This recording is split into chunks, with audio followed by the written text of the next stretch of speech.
صلاة برز بینر نجا خوش تبی جاره کدیم گاشین ایک ده خلکه که نیداج برنامه گزنگ ده خلکه ابرو کدا رزدار علی مصطفى وکو کادر پیشکفتی که اجتماعی کردستان و چابدیل سیاسی ما مهوان کریه اجبو هند رون کرنا بدت سر روشان و که عراق تدا درباز بیتن و بتایبتی جیک رول کردا و پیگه کردا ده هفکیشا و قیرانا هنده یکو عراق بشبکه گشتی وگرتی اجبو هنده کو ام وقت برای علی مصطفى زیادتر نبرین یک راستا خودی چینت ناف مجارو بسیارن خدا الدست بکی بخیر هذه سرسران سرچوان ما مستوانو کل العراق ریدای هگر ام بجین الپاش بویرن میسلو هف کشهانه آن و قیرانهانه آن و بویرهانه تو چه نفلت که ابسر هل دانا سنیای برام بر شیعه یان جیک هندک اجنداین درونه جبو هندک مرمندی بچه‌نامه و در انجام سیاست تقریبا و سیاست حالیان کو سرک انجمن وزین عراق در اسمالی کی برکه بد آب پیوندی دار بسر داری کردن بجداری کردن همی لان بکات عراق حب دسالات دا طایبجی لان سنی کسنی بردوام هر اش بکینانا کابینا بدمای که یا مالکی و حتی ابرو رنگ رخن تند یلسر مالکی هن که چه سر داری الگل بکات سنید کردن الهمی چون که دسالات دا محروم کریبن زیاد باری باری که زیادتر ساله کیجی ما وکو کرد بردوام ما ناکوکی که هی الگل شیوازی سرداری کرنه الگل مافد کرده البغدا زیادتر اش نهی واجی بودجل هرم کردستان جهادی برین لیاوا بویرن وی دمایی که هلوت پیوندی دار نینه کو برسا کرده الگل بغدادا بلکو یا پیوندی داره بلکو نابروان هر دو پیکات تنیدا نابرا مالکی وکو سرکشه که یان سرکرده که یشی مذهب و نابرا گروپ اندیان ین سنه که بردوام رخنه که هی که جهوا اند صلات دانا هات یدیدن یان او هات یدیدن تیرا مافتوانا کتن بردوام جو خوب بلانه که یه پراویسی خستی القلم ده يعني لان السنية بجدار بروسا سياسي عراق ده بيواندية كان راستا خو تقلبان بويرا هيا او جيك بجدار بوينة تدا بشكل كي الشكل هلبت اگر او بويرد بكو بری دست بسردار گرفتن میسلی اکم بر خود دنید بر خود دنید بردوام بحث البریت تکرن که سنی حس بریت کتن کو نفط صلات دا جهوانه هات یکرن پیوندیت وقت بردوام حتی الویدو مایی که از بیشم که هاتنا پتر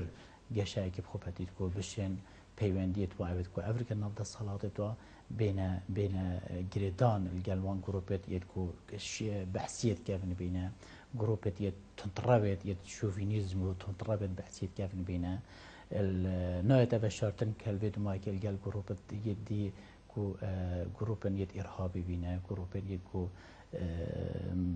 بارا بتربن باغراوند يديني دا تنطربيه كديني دا كارت كان تا گهشت يوري دا كو بشين سوزا لان دركيش بلا خوبه ببينين طيبج او دولت ديد كو قطر السعوديه تركيا ونمون او تاني كبارا بتر خوب بالبشتو بشتوان يسنيا تزانن كبشن جه سنيا ادفدا صلاه اجداب كنبه هل بعد بوير وليتن كو دمايكي لان دي يديد كو مترسي دار بينات ناف في بويري دا خودشي خود نافان بويران دا ببینیم ما تسيدار بكي داعش ما بساطة طيباجي يعني يا دياره هكر اجنداين در بين تركيا وقطر وسعودية وبلانجاريا كيا سنا بدم شبكة گشتي داعش تاش يا في بيجي بخود نافدا بنتبه يعني هر وانا بخوكرت نافدا يان داعش اش انجام تكشونا باره يا امني بو سيد الموقف هل بعد داعش بكو بزافك يا تشكداري يا تندرو رنگی که بنات یا خونه بیه سرطای توی افت کو بارا پتر بحث کنش بلی وری کو دسپیکی و تل قاعد دسپیک کن لی بارا پتر دسپیکا 2013 سوریه مدید الجال هزن اپوزیسیون سوریه دسپیکی دا اتشارکی بردوام بونه گال رژیم سوریه البشتی هنگی دار راستو خو داعش تدا فقط عندن هزن اپوزیسیونی البری دا پالبشتی کا اکجار یا مازن یا دارایی یا برچاف يعني حتى الميديا اجدهاتا بحث كرن اشلاي قطر و اشلاي امارات و اشلاي السعودي و ك موازنات الجلكت مازن بالبشتيا كداريا جلك مازن الداعش هتا كرن با الفيديو مايكي تركيا جدي سنة جروب تاني بكارين كوبشتن جهة بخوب كتن ما مستل السوري هادي داعش ببيته هيزة كزبلاحة كمازن هيزة كمازن ترين هيزة كوبال بشتيا كداريا كمازن البربيع بيتن هيزة كوبشتن زوربيا ملتانو نتوا بيتا ناف جروب خدا پشتوانیت دارایی و پشتوانیت ترسیده کو بشتن ببیتم هیلکا گرم هیلکا یا مترسیدار بو همی وان جهید کو داعشتن جه خوب كتاب كتابه بس يراك هاي الفيدرك داعش السورية هاتا سر بجين عردي وشر لسبيكا راسه حتى رادك قال الرجيم اسد كر بس بشتي هنجي شرعي كتت قال لانت اوبوزيسيون سوريا بخو والقراي بوتشونت قالك شروفا كار و ميديا دولتي يجي كوش داعش بخو تشكل يا دست بشار اسد هندك لنا السورية داعش باش تخويا دا بشار اسد كدجي اوبوزيسيون شرط كتن كوبرانيا اوبوزيسيون سننا العراق برو فاجيو يعني يا بشتفانيا سنات كتنو والشرط دجي الان شيعات كتن يعني في معادله دبول الورد دجي اوبوزيسيون داعش بوشونا من داعش اجندا كو تايبه تبخو بهي رخرا وكا تيرورستيا جالك ما ترسي داره وكي ات بانكوازو ولدوانت خوش دا اشكراي ود بجين ك ارمان جوا رگ هندنا دولت کو برفره هرج بلاد الشام تا وانا هات نفلت النتينا تتا اينان تا عراق کو بشن دولتك السر بنيات خلافتك اسلامي درس بكنوا يا هبدجه الجال همي رجيم امريكا غورابان دا تش رجيم اسدي بي تش رجيم مالكي بي تش رجيم جاهبتن واجنداكي تايبت بخوه هي هزك زبلاحه رنگل دسپیکی پال پشتی پشتبانه توی تنه دا بو زندگی کرنا سنیا بیتن بو زندگی کرنا وری بید کو بشن او دور هنه او کو سنیت دا خود بینه و کد کی اود بجن کفتنه بن دست هاتنه سپاندن جلای هندک رژیم و بشن وان دور تنه رزگار بکنه و دولت و خلافت خو اسلامیه برفر هف راب گهینن به هندجی بتنه ناکم ناجیر پردا اجنده کا تایبتا یا درکی بنا کنه بند اجنده کا ونو من دبجمی اسدی و به هندجی دسپیکی اگه بر خود یعنی واجب مل اپوزیسیون و شر الرژیم که پشت انگیزی هاتنا و قطاندن و جدا شر الرژیم وش کرد هزن لشکری آزادی هاتا کردن الگل کردان هات نکردن و نهجی و چون آمن یعنی دیتشتاکی گله که خلل بیتن اگر ام کرد وصا صح کنی که ابا دیتکردن النزیک سنوری ما یان الگل سنوری ما دا تنم بز به شر مالکیه ما بز به شر شیعه نخیر جروب داعش جروب که گله که مترسی داره الصبحیه بهت بخافلتی به هر وقت که جه خوب ببینن جه به خوب ببینن رنگ مترسی کار راست خو الگل خلق كردستانش ده بينا كان يعني أرمانجة سن العراق بتاع أرمانجة بكري أو أنا صوصت شخص نظرت بجهم كو أرمانجة سنة أو الدولة كادي يا سن شين يعني سنستان وكانوا كان نفلت كان بيت الدامز راندن وحكم راني اللي كان برو واجبه داعش دفتن دولة كا خلافة إسلامية درس بكذا كواتل آين داي سنة عراقية كو خب وطني زانن يعني جيت خب علماني زانن يعني أبد جروب التعماجة بكري أو داعش دي شافن حسابات قال يكون تصفية كنا ليتنا من أبا الفي دماغي هاتي كرن طيبة جو بيمندي بهادنا داعش وبو آخر عراقي و ستاندن عميسلي رنجا كومكا أجندا يعني كومكا هيزن يتكود هيزن بيركنت وهذا هرديجي إيكودنا ليه برجمانيت وان هريكي برجمانية كأخوة طيبة ياتي هي يعني أبغى تبحث كرن رنج أبا أو هرشاهات السر مثل ومثل بيد سبيكك أو باجر كتاني بنستان طيبة جو باجر كمازج بلي فلوجة أو جهة تانية رنج بجدارية كا يا قطر تدا هويتن بجدارية تركيا تدا هويتن بجدارية جروب النقشبندي تدا هويتن كو أو جو جروب كراس هر بحثنا از دوری سرکشی وقتی که نزدیک کسی سردم رژیم ها بعض بیا نزدیک کسی صدام حسینی بینه الجل عند جروب دیت بحثیا که اوجی دیسان وکو اکیل ایگو دودا کار نکنه و گل زده باری که هزت عشایرینه او هزت هنکو پال پشتو پشتوانیا که پال پشتو پشتوانیا دفعت خود کن رزگاریا دفعت خود کن رژیم یا مالکی دام اوه تنه شیان السریک هیل خرده ببن باشترین هیز پناه بو ببن کو بشتن اوه اجندا جدا جدا بوان جگیر بکتن بو چونا من داعش بیه کارش بهاد یکرن کو داعش به وکی گروپه که ایبهیز وکی گروپه که مترسیدار وکی گروپه که ترساوی یا درون خلقه که دا گلک آمازنه سر برینه و اشنا برینه و تقاندنه اوی تنی ترسکا پیدا کری اکش خو داعش از بوارم نهیزه که هندکا زبلح وکو چکدار که چند چکدار الوی دوری دهنه لی اوی تنی خرگاش نی بویر هری که اجنده که خود تای بدای رنگ اجنده یا عشائر و اجنده یا سنیت نفهم باجر دا او بیکو بشین داعش بکنه درگه هک خوش ظلم و لشکریا یا مالکی رزگار بکن دبرت خو رزگار بکن رنگ اجندات یت بحثیا و نقشه بندیت کو عزت دوری بدگیره تا اوت هنه او بینه کو دیسان دا صلاتا یا بحثیا زندی بکنه و بشین ابویره که او دبرتنه بین رزگار کردن و او د پشتینگی راگهاندنا هری ما خوب کنه و لی همیجی داعش دیسان اجندا خو تایبته های بکل لسپیکی نگوتی رنگ اجندا داعش وگو هیچ لایه کی دی نبیتن و اب داعش پشتیهاتی مثل دست مالکی داری خستی که هزار لشکری عراق و ریا لشکری عراق نشیا برانبری دوست چک داره داعش خب راگیری سر رای زبله يعني او انسحابك على لشکری عراق بو یان خون راگرتن بو يعني بشك بوش بلانه او انسحاب یان راوینک بوش برانبر داعش بشك بیا اش پلانه اجبر کو لشکر مالکی خوب خو لشکر که سر بنیاده که نهاتی آوا کردن کو خسریا خسریا بی بویری بدین که براوانی و پاراستن ها آخر کده و اما همیزان لشکر عراق حتی نکشید گلک درد داد نالیده و تایبجی مثل باجی را که مازنی سنیه که زیدتر 4 میلیون انسان ها دیده های لشکرک منظومه لشکری که همی سرکرداوی سرکرده که شیعه مذهب بیه آلت امنی یا مثل دا که خود بیته و اش پولیس و آسایشی و خر سنی بینه سنی خوب خوشیده درگاه که وکیری درگاه که والا شروع نفسی و گلک تاری کار بینه که هر گروپک بیتن شوان شمالکی رزگار بکتن برهون چک خوب پیلن برهون سنگر خود چول بکنه و به هندش واهنه به سنگر چول کردن جهاز امنی و آسایش و پلیسا بی هوکار که لشکر منظومه لشکری جی خود بر حرشا داعش نگرده بر یعنی نیمچه سر هلدانه جید به هات ندیدن وقت عشایر کبنت ناف چارچوب شر داعش الگل حکومت مالکی دا خوب سر هلدانه که جمهوری جید بین داده که هزن برگیری عراقشیان توری نبینه خوب برنبری وی لشکری ببینه دوی هف کشه هنه دا کرد بگه خلکیرید بینه و کرد دی برف کی وچن یعنی کرد جی باش دار بویند و لینانگه هنه دا یان کرد تنه تماشا کرن بو چی وقت داعش هاتی و اف شرط هندد زبلاح کرین و دور گرتین بو نمونه هندک دورا شرط تند گل پیشمرگی هات نکن هندک دورا جی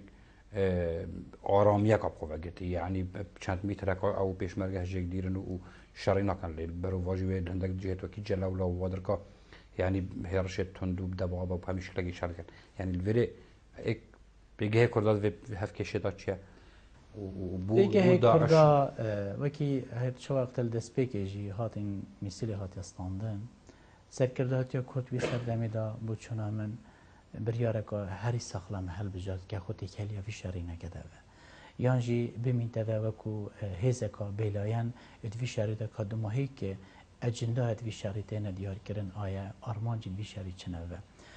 راس الهنده جها همی او دفرد کو داعش هاتیه عندك عرضة رنگ شرط دهنا و آن بيجي أشياء بيجي تاي بيجي أو دم بست المنطقة مثل منطقة شنغار كخوب خو هزن پیشمرگی نچونه پیش بلکه جی خدا ماینه و یعنی او دورت هات نستاندنش له داعش و چجش عراق تدا هبیه نه داعش هاتیت دو خود جهگیر بیا برانبری اكو دو تراوستی اینه یا پیمندیدار دورج کرکوک دور جلولال بی منطقه ده حتی تو چی خاری خانقین و دور دا کلویر دا فرقه 12 عراق تدا هبیه هر فرقه 12 عراق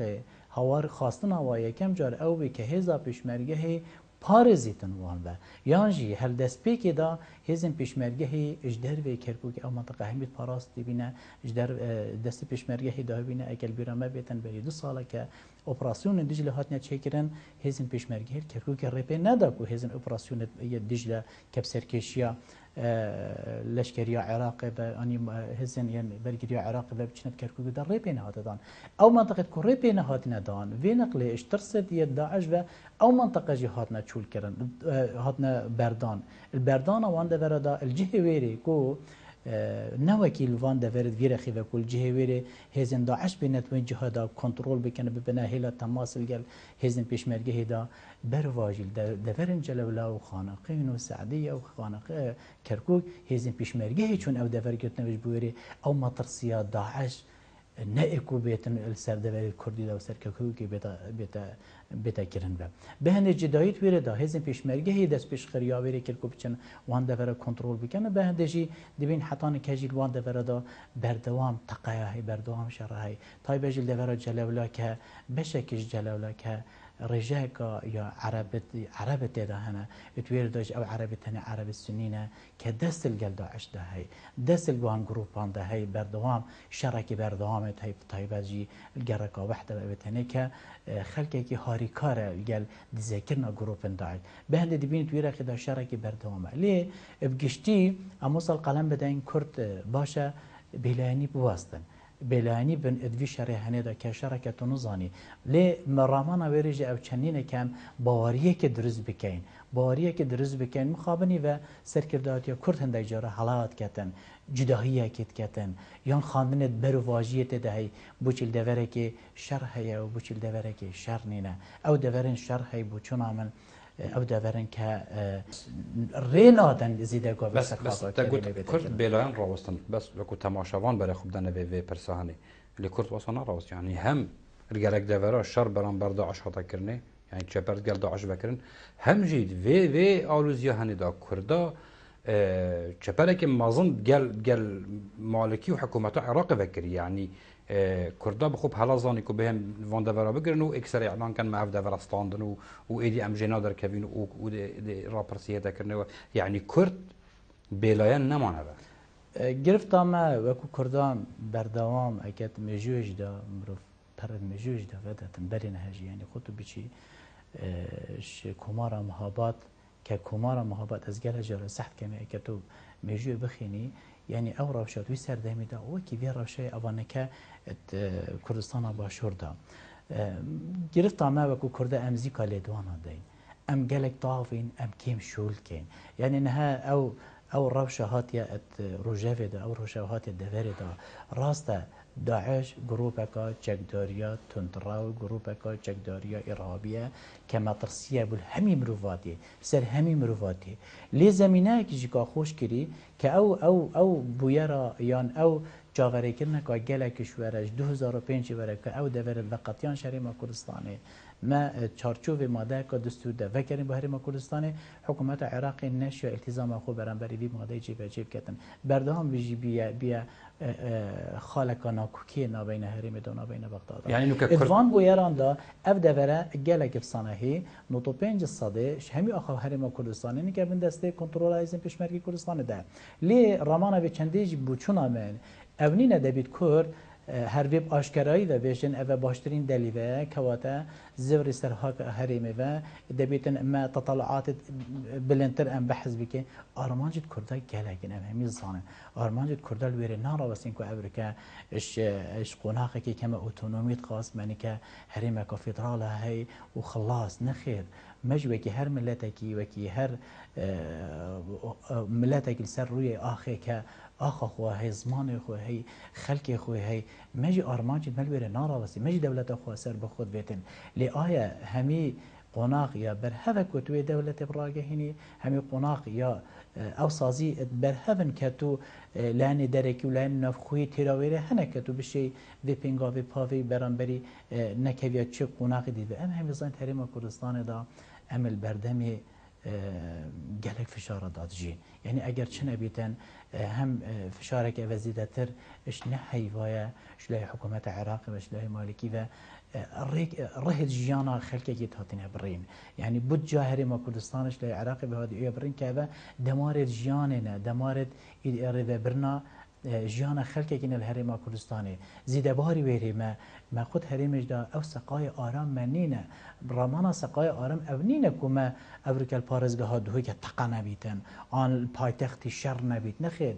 derdûra herêmê da berdewam teqa hey derdûrê herêmê da berdewam neyaret hey derdûrê herêmê da berdewam şalav neha eger tinê em vê lêk deyne be nikhe sunûrê navbeyna herêmê û Iraqê da ne hikûmeta malîkî ye بلکو ابروکه راگاهاندنا دولتکا تروریستیه گروپکی تروریستیه حکمی الوی درورید کتن که جهه باوری نینه یعنی روزانه اگر پیچی بیتن رنگ دهان خود تقاندنا دفرکنه باجرین هریما کردستان دا که وطنی که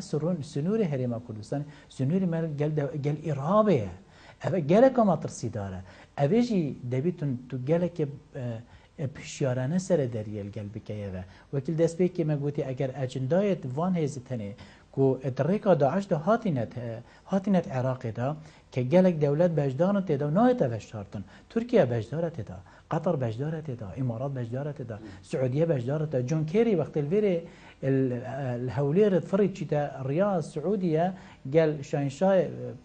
شاي سعوديه رندخاري كواتا فيري جريدانا كو بي وهي اگر بودی چی تاویری ای بونا چی تا ولاتا کی دی ای بونا چی تا مغرب ای بونا چی تا ولاتا کی دیر بلکه بتن راست خو مایتی کرنت خویتی دای که وقت وقتی مایتی کرنت هبن ادوی برنامه هنی دا دبیتن کرد همیشه گلکش يعني اخلانا سر دری اف سراخصناته اف پنگاو هاتیه هاوتن اف دنگوی هاتیه کرن کرد د خاص دولت کن و د پارلمان کردستان د سروگی هرما کردستان رنشتی خالی و برهوی بویت نکنه اساسات بگه هم کو اف پنگاو هنه پنگاو کا یا عملی و جه خودانی نبو بقناره جاری تاک کردک نینه ابرکه الهر عرضه کی بیتن الگل درزبونا دولت کانه توی کردانه بیت چون همیشه مجوی گلک زوم المکرین حتی نه که ام نبینه خودی خود دولت کی که ام دویر دا بشانازی زمان و آخو بشیانت وی دولت خو کردی بکینه به لی رامان اورینه کو راگاهندنه تنی بوری بیتن کو رکلام یک بیتن یا راگاهندنه یک بحث بکتن ما ازمونت وری دایت تای وکی من گوتی ازمونا منی که وکی مرو بر خودت وکی یا کمارا محاباده کمارا محاباجی بی سردمی دا وصل قلم دا که مادام ما کماره که های محابات جهات یا رزگار کردن البنسی برا کلاف صورت روسی که خود ممنوعیت بکس هکینینه لی اجبیر کردن بی سردمی دا که روسی جی ایکش اندامت یه حلفا هل باشور ایران بریتانیا و امریکا بیک لدوان داخازش روسی کرگوتی اگر تو سیبرا خل سر کمارا محابات نرا که تو دی به بهر بی اش پترول ایرانه باشکرایی و جگوتی اسنهاتی ما بو بما سیبرک بو خلکی من بستا من نه مش ما بستا من طمعيه بترول ايران داوا ما ديت يعني خلال الكان ساعات كاتجي او كمارا يعني ما بس او تركيا جيك سيبرا خوراك ما بستا من تمام ما بستا من اوراق هندن كيشتي نكرين يك كردك نينا دولتك كردينه ليه دولتك كردي دبيتو دو فاكتورت بنراتي زندی بکی جاری لحن نافخویی و لحن درکی آیا لحن نافخویی متحرم کردستان دا ما یک گوتاری که سیاسیا خورد هیا که ابرکه چند گوتاری تا نبیتن ما سیستم که سیاسی جهگیر هیا که ما خودی خو یک لیدوان هبیتن هیچ لیدوانه که دیدانه بن حتی بری مها که بری هیو که جی سرکرداتیا یانجی سروکاتی هریمه گل همی لایه سیاسی خرده بیده که می گوتاری پیدا بیده همی جزانی کتویره دا 4 خالجی درکده اکشوان اوه که یک گوتاری هریمه کردستان بوی قناقی گلکا گرینگه باشه غیبت گلکا گرینگه ای گوتاری نفرزی دکتن اجتماعی کردستان مثلا که کو اساسات گشتم حلو استراتژیک برانبر پرسا دولتی و کو هندک دزگت را گهاندن آماجه بود کن بجن نف سرکرداتیا یکتن اجتماعی کردستان دا دو بجن دو بش يعني دو آراستين هني توجه عندك اندام سرکرداتی و مکتب سیاسی دیگر به چندین وکی لانه پارتی بیشتن پشتوانه راگه هندن داره دکورین هندک دی اون او کو بجن نوکس سردمی وینینه یعنی بسیار او سر آست سرکرداتی و کدین اجتماعی کردستان بوچی او دو آراسته بوچی جاری از بری بچمتیو ده چونکو من افنا خود تمام نکردم من بوره يعني وقت برسل رابرسية تذاكرين برسك آية رابرسية بوتشي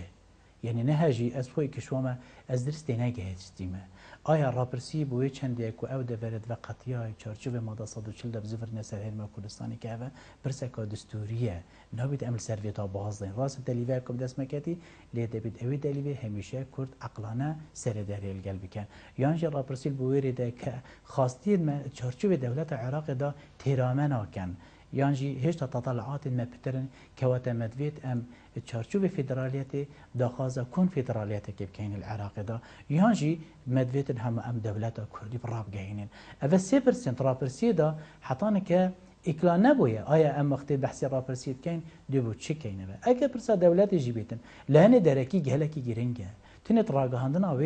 دلیوی دا همش بیرید نکه جاره او بحثی کرکوک و دورید بکن بجنیت ماده 140 و گریانا وانایا یعنی راپرسی که ایکی مافیا بچیتن الکرکوکی آنوان دورا بکتن کو وکی بجن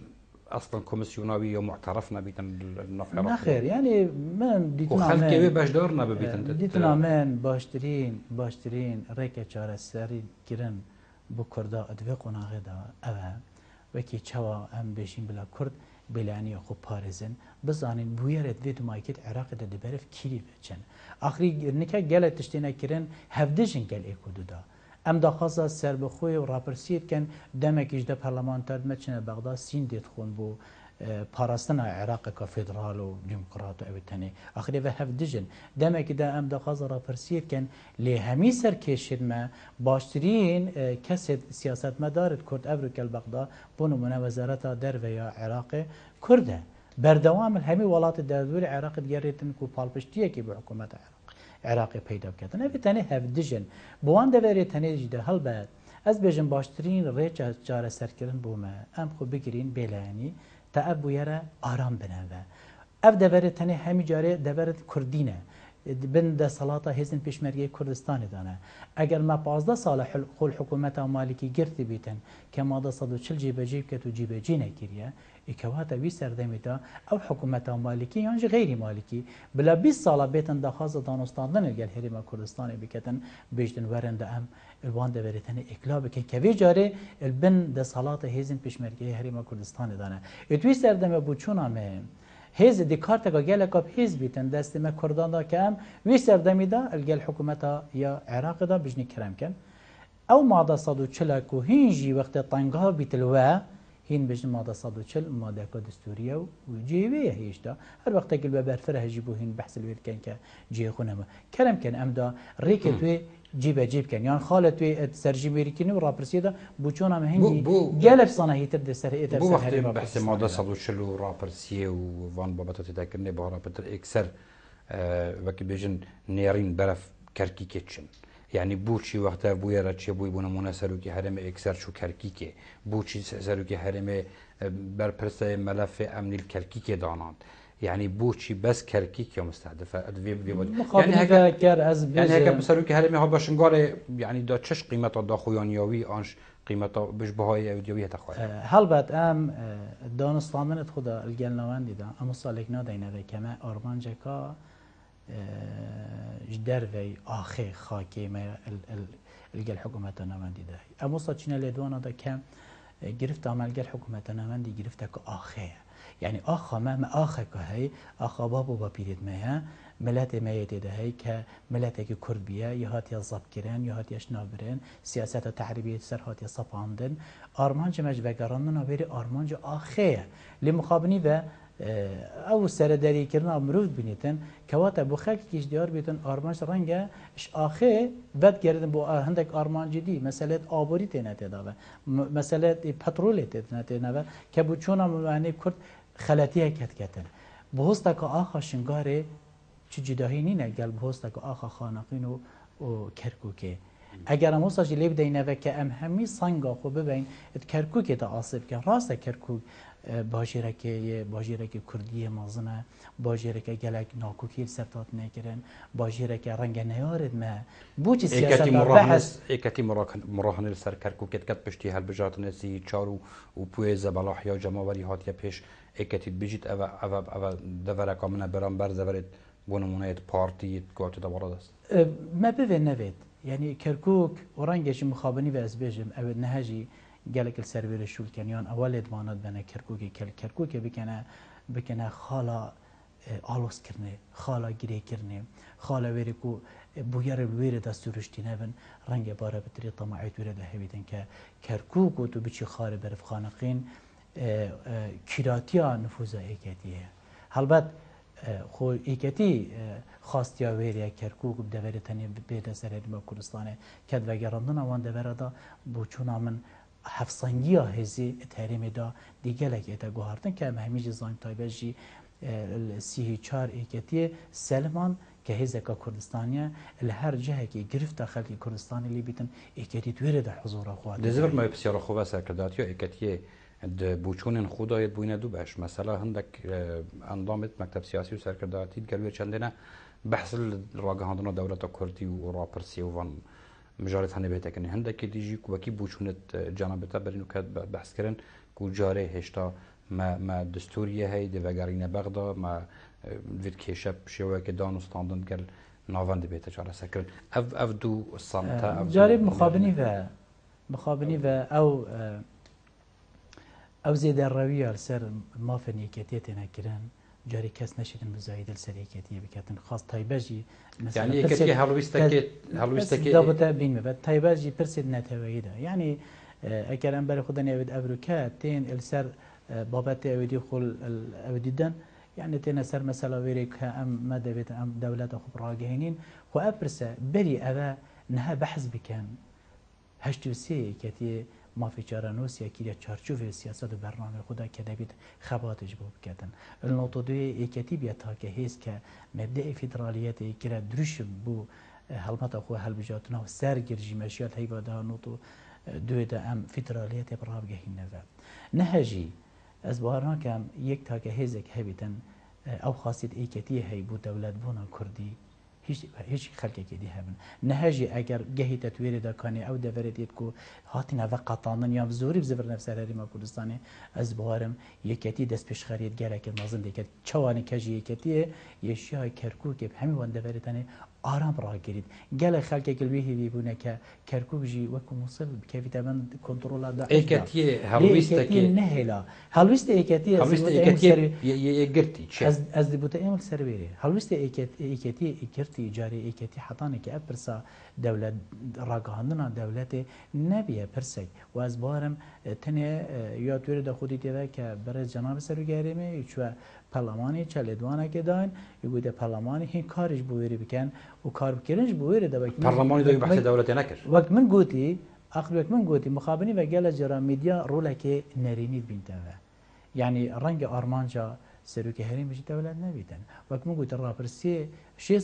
سه شیوازد رابرسی تو شی انجام بده نکه ادوان یعنی او پیوندی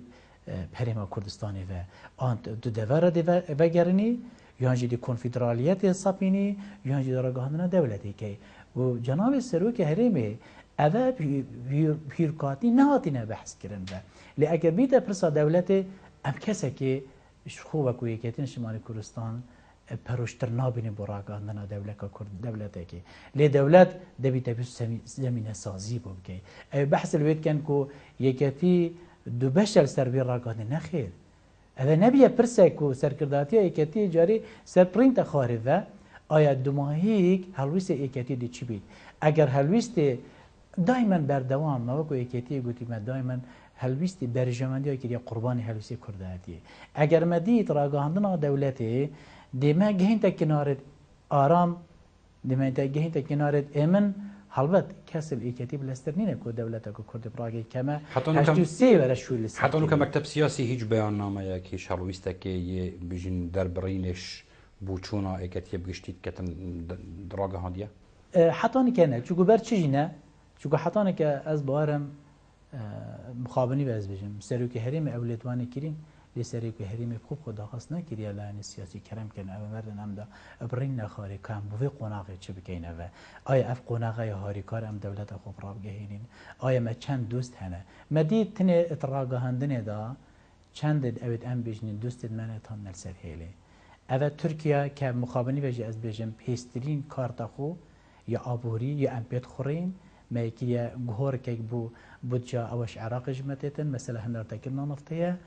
ما دا دستی ترکیه یکم لدوانا خدا اثباتا يعني دجي راقهنا دولتك كردي راوستيا الجار بيري بكو عراق بتا باراستن يكرزيا عراقي با امريكا كدوست ما مديد كيري الهوليره داخل سرقاتيه هريمي كركا بشتوانيا عراق بكتنو شر داحج بتا كرنو طراق وزارته يا درفا امريكا داخل قالك مراهنه صار هلوست اسرائيل تتكن بكوي مخابني ذا يعني الرنجة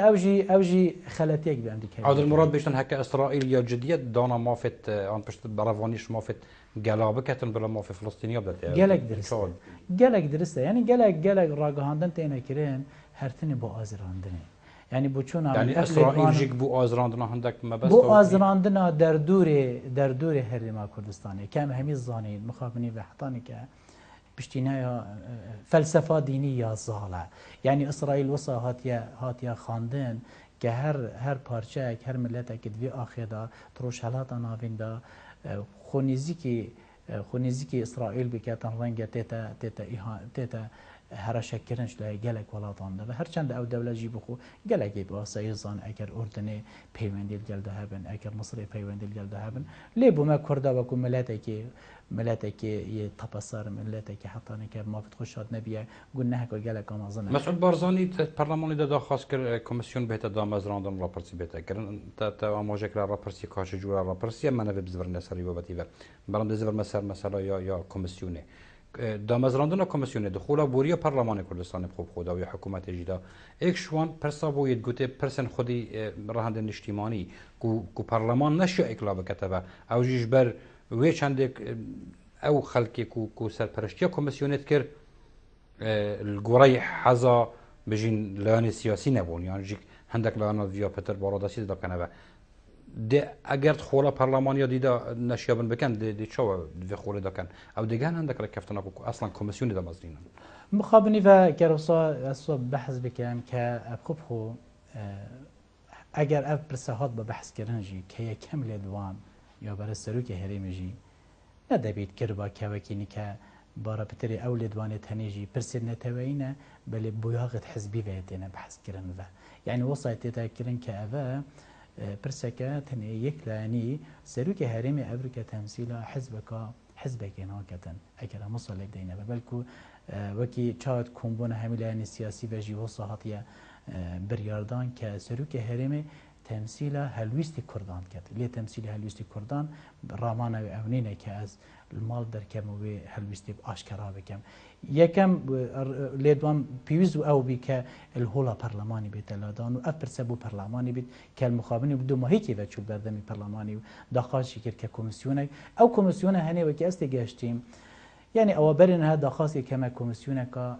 يا تايبات بهري مولستان وهبي الكوميسيونك سر بخور بيتن بو سردري كرن جل بروسيت هل بجاتنا سردري كرن بو همي وان بابت تاني أو بيوندي برابرسي كرن سر دستوري وش خونه كجي أكر حتى أمر راجعهن دولتك كجي كما مشتا دستورك لانا كيريا أي سنور هريما كردستاني كيريا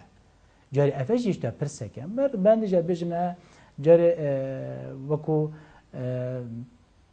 زفرينك وهي الوان لدوان دسبيكي و لي اكر كوميسيون بيتكرن خو كوميسيون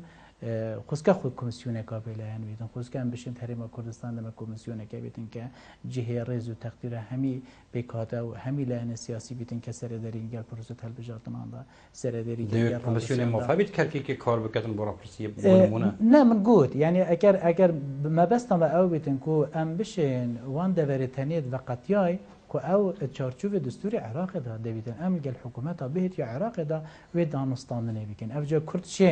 کردشین وگی چوا مخابنی وجی يعني حتى وقت مالكي هاتيه دانال سر كرسي كما 19 خال هبون مال قلبي بحث كان اكشوان او بيا كان